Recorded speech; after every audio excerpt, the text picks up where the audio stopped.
করেছেন আমার নবী মুস্তাফার কারণে করেছেন। হে বিরাদার ইসলাম, সময় খুব সংক্ষিপ্ত, গলার আওয়াজও একবারে শেষ পর্যায়ে পৌঁছে গিয়েছে। একটা বাংলা দুই কলি নাতে রাসূল করে ইনশাআল্লাহ আমি আমার বক্তব্য সমাপ্তি ঘটাবার পর মোহাম্মদে বলেন সুবহানাল্লাহ। আর একটু জোরে বলতে হবে সুবহানাল্লাহ।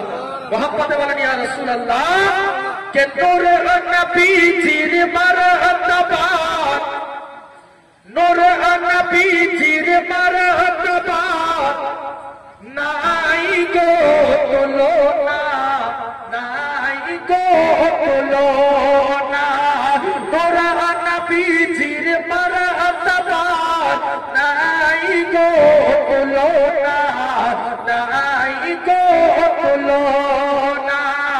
খুঁজে দেখো সারা জগৎ, খুঁজে দেখো সারা জগৎ, আজো তাহার দিওয়ানা, নূর নবীজির মারহাবা নাই গো তুলনা, নাই গো তুলনা। মোহাম্মদ বলেন। আচ্ছা একটা প্রশ্ন করে দিই, বলেন তো নবীর নূর না মাটি? একটু জোরে বলতে হবে। নবীর নূর না মাটি?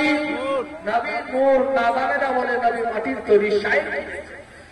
আল্লাহ আপন নূরে তৈরি করেন যাকে, আল্লাহ আপন নূরে তৈরি করেন যাকে, মানব রূপে পাঠালে জগতেরি বুকে, আল্লাহ আপন নূরে তৈরি করেন যাকে, মানব রূপে পাঠালে জগতেরি বুকে, যারে নূরেতে আলোকিত, যারে নূরেতে আলোকিত আজো হই জামানা, নূর নবীজির মারহাবা নাই গো তুলনা, নাই গো তুলনা। মোহাম্মদে বলেন সুবহানাল্লাহ। আর বেশি জানাবো না, আর একবার বলেন সুবহানাল্লাহ।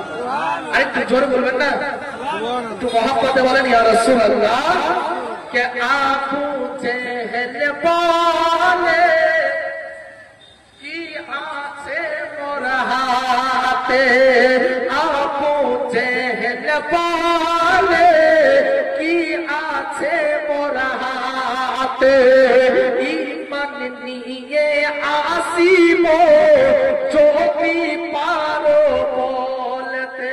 সুবহানাল্লাহ বলেন। হে বিরাদার ইসলাম, কোন নবীর উম্মত যেই নবীর ইশারা পেয়ে আবু জেহেলের কাপড় কাপড় নবীর কালমা পড়তে আরম্ভ করেছে। হে দাদা, এ জাহেল, আবু জাহেলের দলের লোক তোদেরকে বলতে চায় যে আমার নবীর ইশারা পেয়ে আবু জেহেলের হাতের কাপড় কলমা পড়তে লেগেছে, আর তোদের জিন্দেগি শেষ হয়ে গেল, তোর নিজের সন্তানকে বিসমিল্লাহ পড়া শিখাতে পারবে।